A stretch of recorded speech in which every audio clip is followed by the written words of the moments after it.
Tan, how are you today? Very well, Amanda. So good to be here. Yeah, it's so great to have you here. You know, when I heard about you and your company, Emotive, I was completely just captivated by the idea. So I'm very grateful that you're here because it's just such an interesting concept, right? Because I know in my line of work, which is internal comms, we talk a lot about health and wellness at work. And how do we achieve that? But emotive uses science on an actual individual level to measure brain activity that'll help employees and employers better assess how to actually improve employee health and well-being. So I don't know if I'm explaining that correctly. Would you help us with that? Help us understand that and tell us about emotive and how and what it is. Yeah, absolutely. And you did a great job, Amanda. Thank you. I wouldn't downplay that introduction. That was very well put. Essentially, what Emotive does is we seek to decode understanding of the human brain. What we do is we measure electrical signals that result from neurons firing. So when the neurons in your brain fire, there's a chemical reaction that takes place, and that emits an electrical impulse. This is what we're essentially measuring. It's just changes in voltage fluctuations that we can observe from the surface of the scalp. And so you're not having to, this is not an invasive technology. It's completely non-invasive. And what we're trying to do is when we can decode the human brain, we can start to understand your different cognitive states, your behavioral characteristics associated with that, your emotional states. And from that understanding, we can help create feedback for an individual that can help them essentially take care of their neurological well-being. Because Yeah. one of the biggest kind of challenges we have facing all of us in this 21st century is workplace stress. And one of the reasons why we wanted to look at the workplace is we spend a lot of time at work. And workplace stress has been identified as the health epidemic of the 21st century.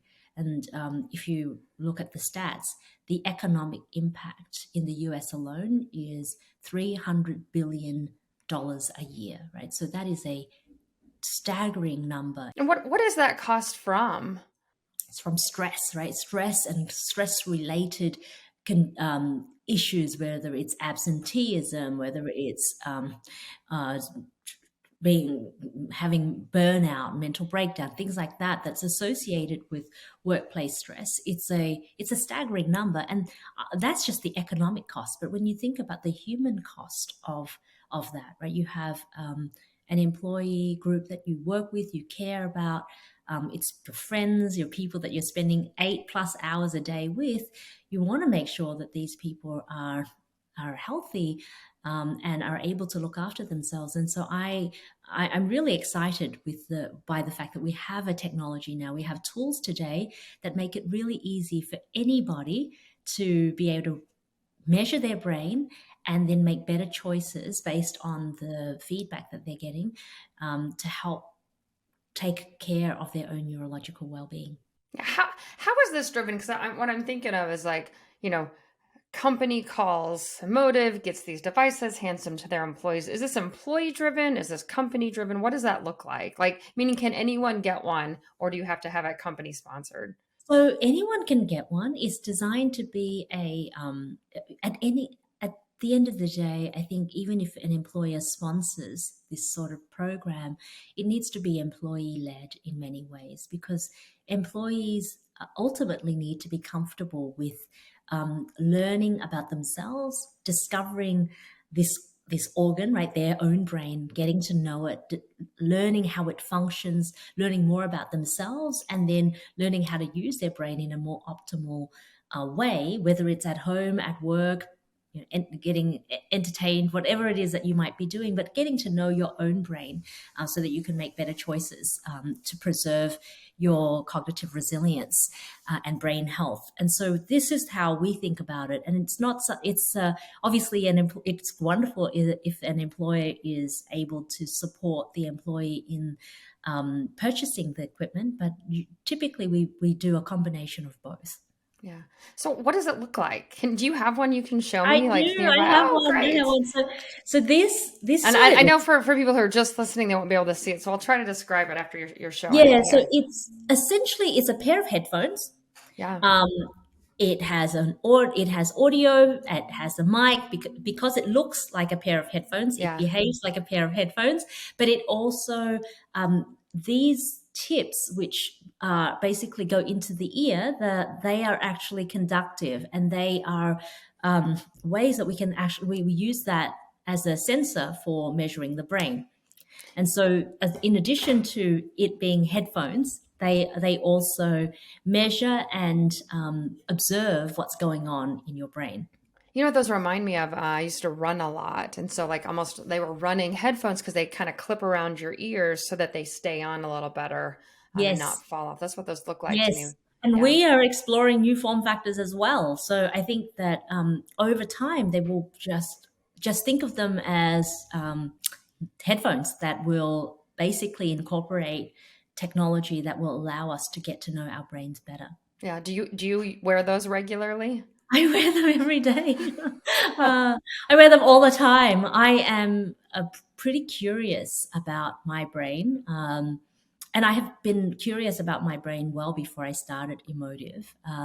And so now that the form factor is so easy to use, I use mine all the time. And I learn so much about my brain. I know that I have really great memory, which is something really, really amazing. I have really, really good memory. I'm like in the 99th percentile in my age group with memory, but I Wow. care a lot about memory. But then I have the worst impulse control.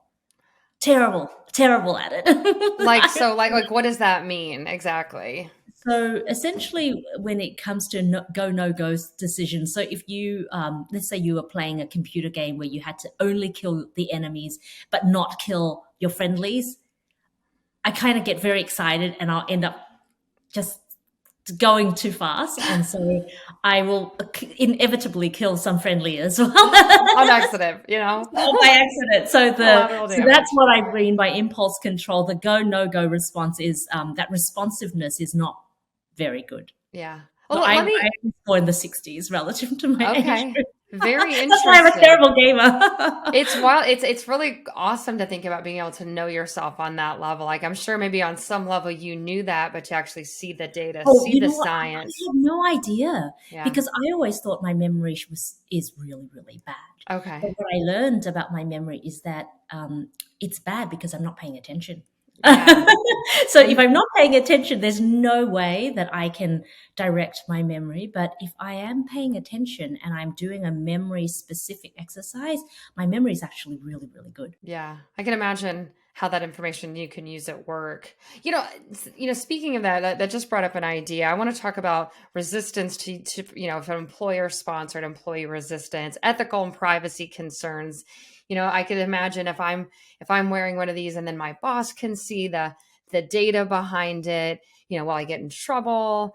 I'm just wondering if you could talk a little bit about sort of ethical and privacy concerns that employees have. This is something that we care so much about because, this is when you create a technology like this, one of the things that you care most about is building trust with your community, right? And so I care a lot about that. And we have, as an organization pioneering in this space, we've done a lot of work in neuroethics. And one of the things that we think is really important to understand with this technology is that any brain data that you generate belongs to you, and you also have full control over what, when, and how you share that data. So at any point in time, you will not be sharing information that you do not want shared with anybody else, any third party. So even if an employer was to sponsor a program, your data will not be shared with the employer. Now you may choose to share an anonymous, de-identified part of the data with your employer. But even if you choose and consent to sharing the aggregated data and the dashboards, it will not be shared unless it reaches an anonymity threshold. So we have two levels of control. The first level of control is at the individual layer, where the user says, yeah, you know what, I'm fine with that. I'm comfortable with sharing my aggregated data.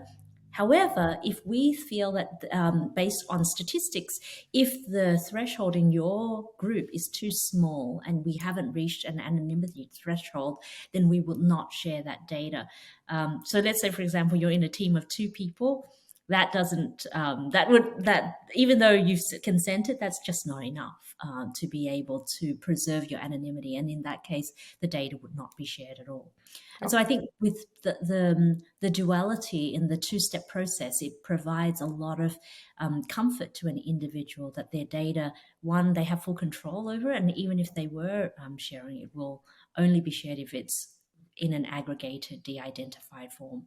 Okay. And it doesn't record any like biometric data or anything like that. No, so the brain itself, the time series data that we can get from your brain isn't personally identifiable. So I can't look at your brain data and say, that's Amanda, that's Pam's brain. Unfortunately, it's not that high resolution in terms Yeah. of the data. So, if I was to say, yeah, it's just an electrical readout. And so unfortunately, right now, as far as what we know, there's just no way to be able to identify an individual, a specific individual from your brain data.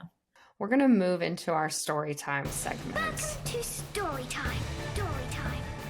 Let me give you a story. You're the founder of this of EMOTIV, founder and CEO of EMOTIV. I think it's just it's a very fascinating concept. Can you talk about what your inspiration was to creating this company? Yes, so I formed EMOTIV over a decade ago because I was intrinsically motivated to find ways to understand the human brain. And the human brain is a system that defines who we are, right? It's the seat of the self, it's the center of our own personal universe.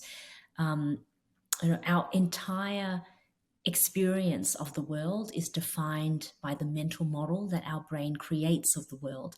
And so when you think about how important this organ is to our experience of our world, and yet at the same time, we know so little about it. And so when I first started and I started to look at the modalities, when do we typically research or study the brain? It was very limited. We only study our brains when there's something wrong with it. That's basically how science worked at that time. And yet our brain is a system that is designed to evolve and adapt based on how our life experience, right? So if it's evolving and adapting and I only have a snapshot of my brain when something is wrong, how on earth do you even calibrate for that? How do you even know what's going on? And the burden of neurological impairments is really staggering. There's so many people. So 1 in 3 is going to be impacted by neurological impairments at one point in their life. And so when you think about that number, it's really terrifying that we only study brains when there's something wrong. And so given that, I thought I wanted to invest my life and spend my life's work on studying this organ. And it's been a really fascinating journey because we focus on studying the brain in context. So we study the brain when you might be trekking up a mountain, when you might be a NASA team that's looking to send humans to Mars, and you want to look at the deterioration in mental performance when you're exposed to very extreme environments. You could be someone looking to understand neural synchrony in a classroom, or you might be somebody who is interested in studying cerebral palsy in children. And so there's so many different reasons why people would want to study the brain, and we created the tools that make it possible to study the brain in context all around the world. And that's been my life's mission for a long time. And once we started to study the brain, the natural extension of that is, how do you actually decode the information that we can start to collect from the equipment that we were making a lot more accessible and democratized out in the neuroscientific research community. And what we started to find was a lot of really interesting information about the brain. Yeah. Well, you said you've always been interested in the brain. I'm wondering if you just kind of back up with it or back us up a little bit and help us understand how you got to where you are and a little bit more about who you are. So a little bit about my background. I was a boat refugee from Vietnam. So my family left after the Vietnam War, and we settled in Australia. We're very lucky. We were rescued after 5 days and nights at sea. Can I ask how old you were? I was only 4 at the Okay. time, so I was quite young, but I do remember the journey quite vividly because that was when I was separated from my father. We didn't get to reunite with him until many, many, many years later. So it was a Wow. very important moment in my mind, at least, because I was quite close to and very fond of my dad when we left. And so that was it was a pivotal moment in our lives. And when we landed in Australia, it gave us a chance to start our lives all over again. And one of the things that I became really fascinated by was the fact that, the brain is so resilient, depending on, how people perceive their environment and their relationship to the people around them, and the experience and the mental model that we build of what's happening to us. We can apply ourselves very, very differently, and your life's trajectory kind of changes so much. So for someone like my family, where we had to leave everything behind, starting over in Australia was such an important moment that we took that opportunity and cherished every moment. And so we wanted to make it count. And when you want to make it count, you're willing to sacrifice and work so hard. And I think that kind of allows you to create a certain trajectory and opportunity space that maybe someone who was born in a much more comfortable setting wouldn't feel that same drive and Yeah. motivation to kind Yeah. of achieve as much. But it was a really it certainly was a bit of a struggle at the very beginning of our journey when we first started. And I think that experience has shaped um, my sense of values, and also shaped how I want to create this technology in many ways, because we care a lot about making sure that our technology is universally available, accessible, and inclusive to 100% of the world's population. And so, for that reason, we chose EEG as a modality because it's a technology that can be deployed ubiquitously throughout the world. We have an amazing concept here and an amazing story. And I'm just sort of blown away. That's just a really incredible story. Yeah. Let's move into our next segment, getting tactical. I'm trying to figure out tactics. I feel like you're leading this charge of creating a better employee experience with a science-first approach. What kind of what kinds of data can science tell us that like things that like surveys and employee QA feedback cannot? So, unfortunately, when we are surveyed, we have a tendency to focus on the here and now. So if you have a really, really good day, that moment in time, and that survey lands at that moment, you're going to poll very, very well. You're going to have a very enthusiastic response. We have a very difficult time really identifying the ebb and flow of our emotions. The nice thing about technology like this is that you don't have that single moment bias that's skewed towards the moment in which you were surveyed. You actually get to see the ebb and flow of a person's emotion, their cognitive state throughout an entirety of a week, or whenever you're actually using the technology.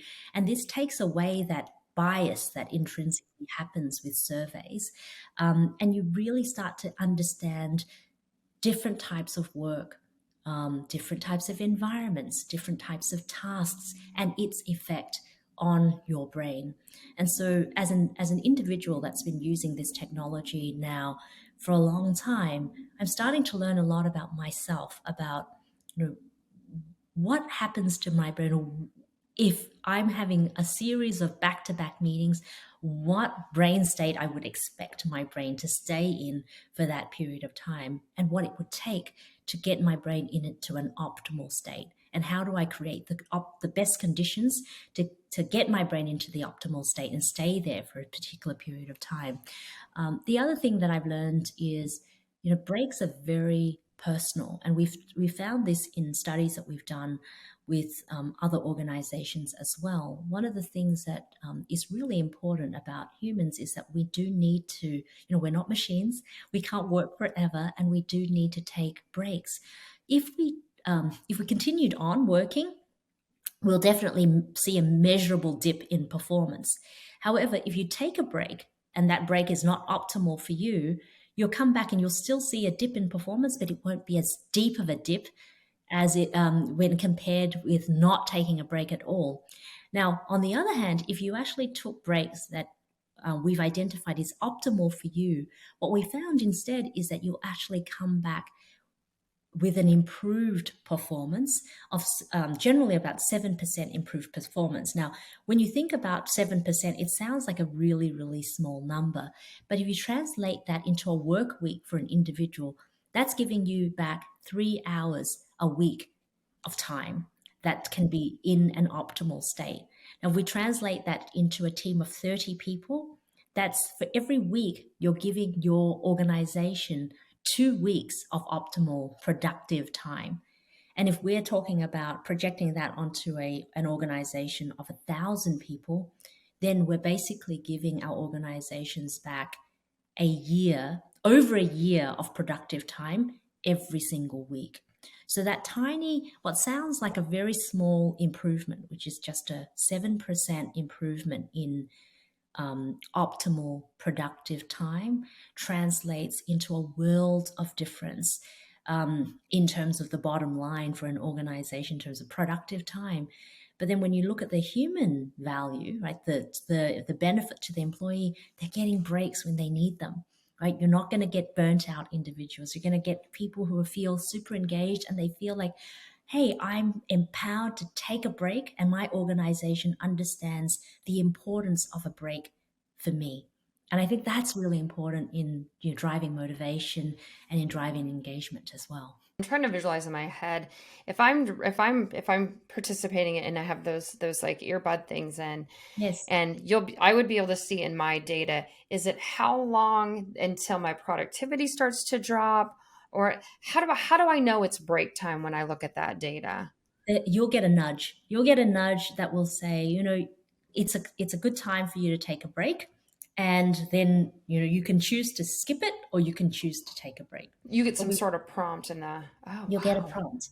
And so we'll actually, you can set focus times throughout the day. You'll also be able to track your brain throughout the day. But as we get to learn more about your brain, we'll start to introduce prompts to encourage you to take breaks. And we'll also suggest specific types of breaks that we think is going to be best to help you get back into that optimal brain state, because not everyone responds in the same way. So meditation, actually, generally speaking, has a very strong restorative power for a lot of people. However, it doesn't work in all cases because not everybody loves meditation.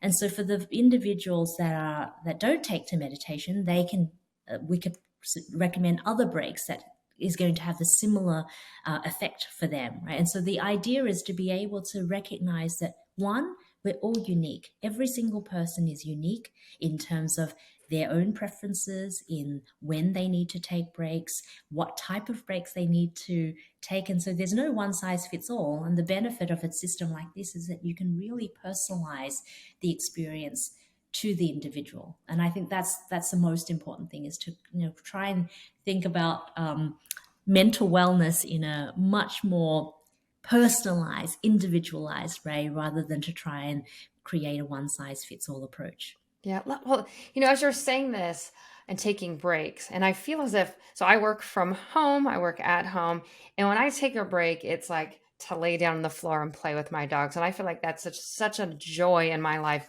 or walk outside and there's Lake Michigan. So I'll walk along the lake with my husband and my Yes. dogs. And I can do that 20 minutes and then feel almost like I haven't even worked during the day. Whereas if I'm in an office, to me, break might be walking over and getting coffee, which I don't really want, but I need to just step away and think. Do you see a difference in work from home versus work in the office when it comes to this sort of, what works for people? Yeah, so after COVID, a lot of organizations have started to embrace some sort of hybrid work environment where there's a combination of work from home, there's working in the office, and there's been organizations that have approached us to say, you know what, we really want to understand the neuroscience of the workplace. What happens to the brain in different contexts? And are people different when they're working at home versus working remotely? And so one of the things that we found is that it's it's very task specific, and it's also there's when it comes to specific tasks, people have very specific preferences related to the task. So for example, if we say for these tasks, can you please indicate whether you would prefer to do this task remotely or in person? Now, when we actually took that into account and when the task mode matched their preference, the participants actually showed high mental effort. So Amanda, in what you said, you actually really worked better and you had less boredom, right? So you actually were really specifically more engaged in the task. But overall, there were also some general characteristics that we found as well. What was really surprising to me is when you know how we do a lot of seminars, and now there's a lot of online seminars. What was really striking for me is that what we found was that people actually paid more attention when attending a remote seminar than when they attend in person, which for me was counterintuitive. Yeah, I would think though. I would think that We too. would have been completely opposite. But what we found was that location mattered for seminars, but when it came to brainstorming, oh my goodness, people were way more engaged working in person with their colleagues compared to working remotely with some sort of collaboration tool, right? So for brainstorming, it does make sense to come together. But for seminars, I was really surprised because I have been stuck at home for so long. I really love the idea of coming back to a seminar in person. But what we found was that people actually did pay attention when they were doing these online seminars. That was a pretty big surprise for me. Yeah. So do you have other insights, just sort of general insights that you see from the data, from seeing people's measurements, data, of how this is playing out in the workplace, changes that companies are making or ways that they're helping improve employee health and wellness in the So workplace, whether at home or or at the yeah, so office? just generally speaking, what we found is that there are differences in time of day. So typically, we would see higher attention, cognitive load, and interest in the mornings Hmm. compared to the afternoons. And that's just on a statistical basis, right? There will be individual differences, but as a whole, on the aggregate, we did find that there was high attention, cognitive load, and interest in the morning, which kind of works for me because I am definitely more of a morning person. I am too. I'm telling you, I'm up like at 5 a.m. I like to sit down at my desk and I can just really work until about 2 o'clock. I really start slowing down. Yeah, it's really interesting, Yeah. and we actually did find that folks did enjoy that. But I think the main thing is that when we're looking at remote work and office work, the type of work that people are doing and the individual preference is really, really important. When you actually take into account an individual's preference, then you can really you can really optimize and enhance for their well-being and performance. And there is a reasonable degree of spread when it comes to those preferences. So let me just make sure I understand that, because I think that's super important. If someone prefers working, let's say at home, and Yes. that's their preference, they're generally going to be noticeably more productive at home. If someone prefers working in the office, they are likely going to be more productive in the office. Yes. So if for specific tasks and specific preferences, what we find that if you match the task to their preferred mode of work.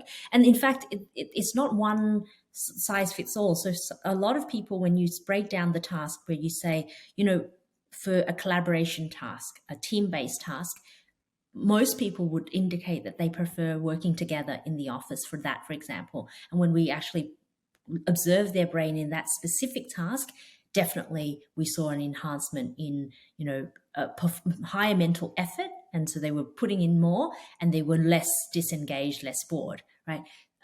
Versus a data task, for example, a lot of people said, hey, I prefer to do that at home.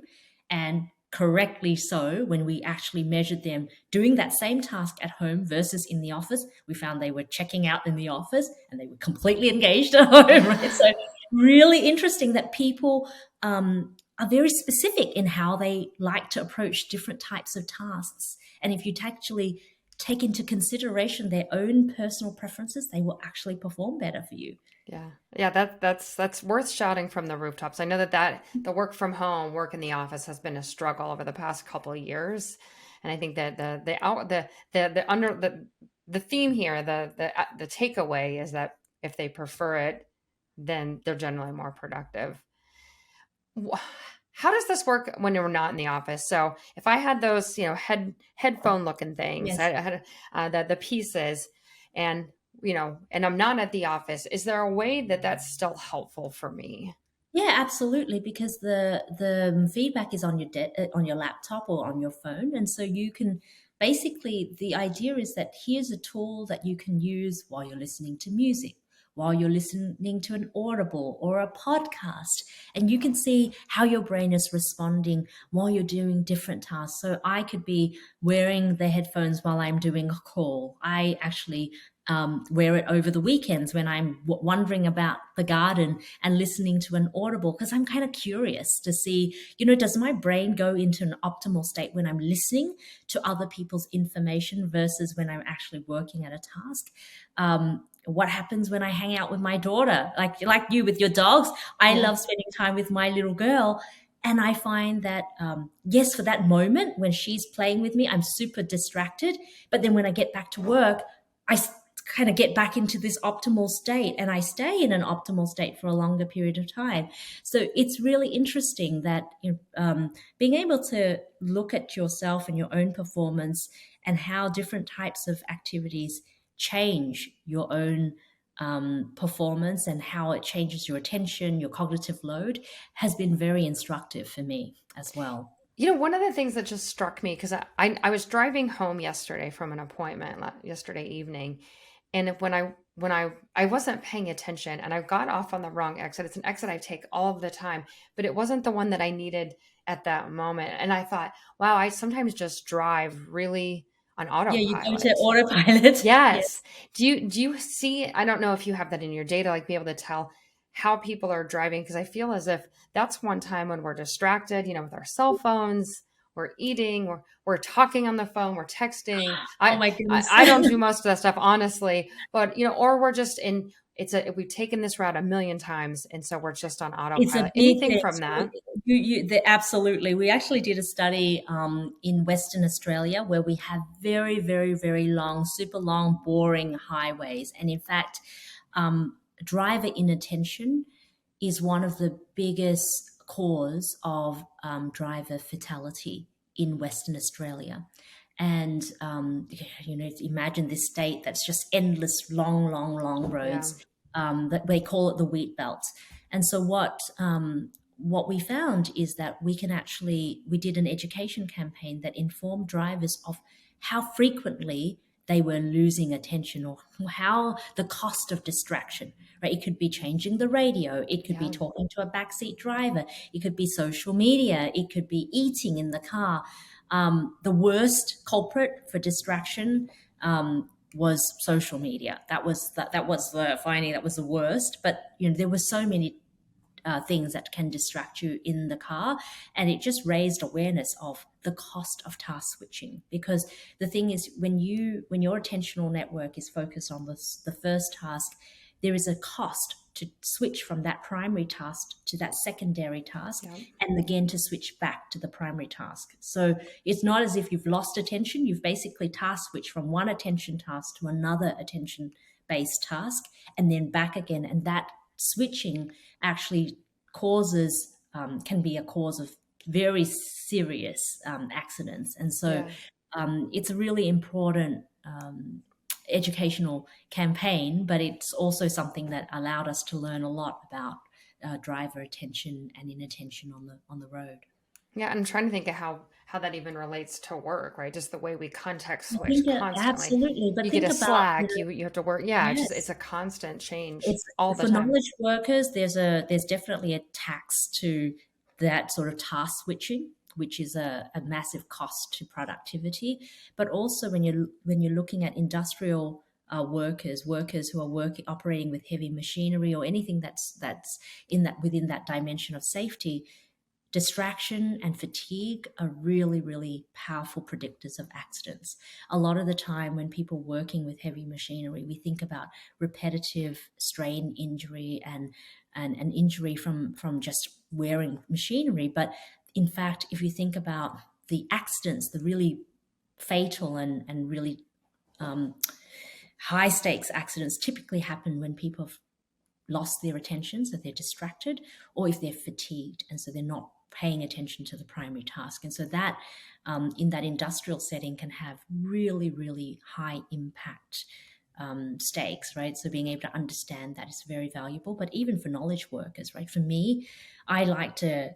I know some of my colleagues have very, very significant things on their computer all the time. I like a very clean thing because I like to be able to focus on one task at a time. I'm very singularly focused, whereas others like to task switch. But for me, it's just not productive. Yeah, I understand that. Yeah, I usually have tons of windows open all the time, multiple tabs, and it's probably makes me a little less productive. It's hard because there's a task switching component every single time. Yeah, absolutely. Let's move into our last segment, asking for a Just friend. asking for a friend. Hey. Some people might be a little apprehensive about using this technology. So, can you help calm some of those anxieties into using this technology? So this technology is completely non-invasive. It's been around since the 1930s. So EEG's been around typically to study chronic conditions. So it's very safe.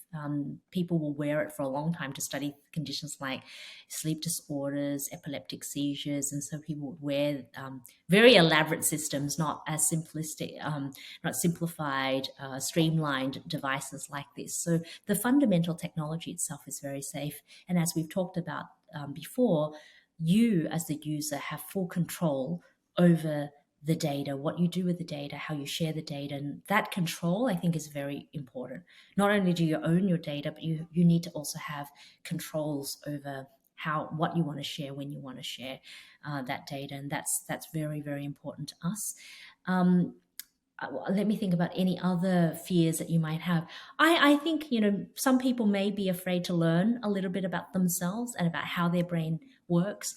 I think that this is a really, really important and exciting frontier that will give us the opportunity to really transform our relationship with our brain. If we think about how much longer we're going to live in terms of our life expectancy, it's quite plausible today to think about being able to live well into our 90s.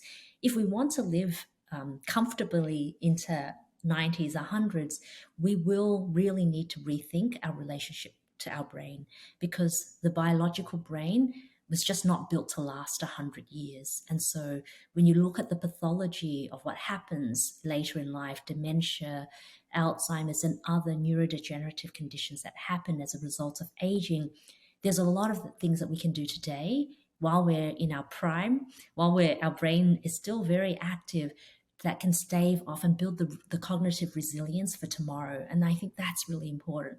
We need to invest in the health and wellness of our brains today in the same way that we've invested in our cardiovascular health over the last 3 decades, right? I think we've done an incredible job enhancing and improving the well-being of our heart. And now we've really solved for a lot of the cardiovascular conditions because of what we're doing every day to look after our physical bodies.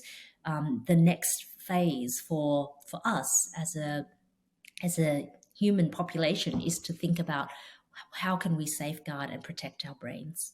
Great. I've been thinking about this as you've been telling different stories. One of the things that I've always seen workplaces do is they might have, yoga at noon, or I've been I worked at places where they did implement like a meditation, like a 5-week meditation opportunity for employees, or maybe a room where you could go and just sort of relax or pray or whatever might help you.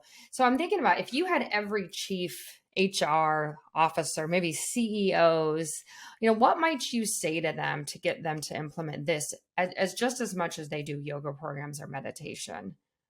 So think about this as a tool that can empower your employees to take control of their own neurological well-being. Every program that employers implement are different ways that can restore an employee's well-being, neurological or physical well-being, but we don't have tools that can actually measure its impact on the individual. This is a tool that can actually quantify the benefits of that for the employee and can give them ways to be empowered and to then make better choices as to how much time they spend taking a break, which types of breaks they take to really get to that optimal state. And I think that's really important because it's one thing to implement. If you don't measure it, you can't improve it.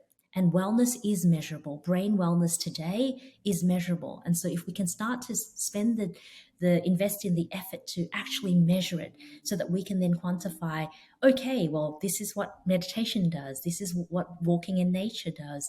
This is what allowing people to have just a 4 hour at home, right? Or just some flexibility to be able to go and pick up their kids from school, how much less taxing it is for their anxiety and their stress, can go a long way. Because I think being able to understand that everyone's life's arc is very different, and at different points in time, people need different interventions. Like I became a mother 3 years ago, and I have to say, my life's changed. I have learned so much more about what other women need in this situation now as a mom. And I thought I was very empathetic before, but I didn't have firsthand experience. And now being able to actually experience it for myself, I have a much a more revised view of how to be flexible, right? And so I do think that having tools like this, even if you don't actually have the lived experience, it allows you to have definitive scientific measurements that allow you to make better decisions for your employee cohort. And I think that's really important because everyone wants to feel that level of empowerment to make choices for themselves. Yeah, be their best selves. Tan, this Everyone has been wants to be their best self. yeah, absolutely. This has been informative, amazing, and a lot of fun to learn as much as I can about emotive in this short period of time. So thank you so much for being here. I'm just, like I said, I was looking forward to this. So thank you so much. Thank you, Amanda. Thanks for having me. Yeah. Before I let you go, will you let our listeners know where they can find you or more information about Emotive? Yes. So visit us at emotive.com. So it's emotiv.com. Yeah. All right. Thank you so much, Tan. This has been great. Thank you so much.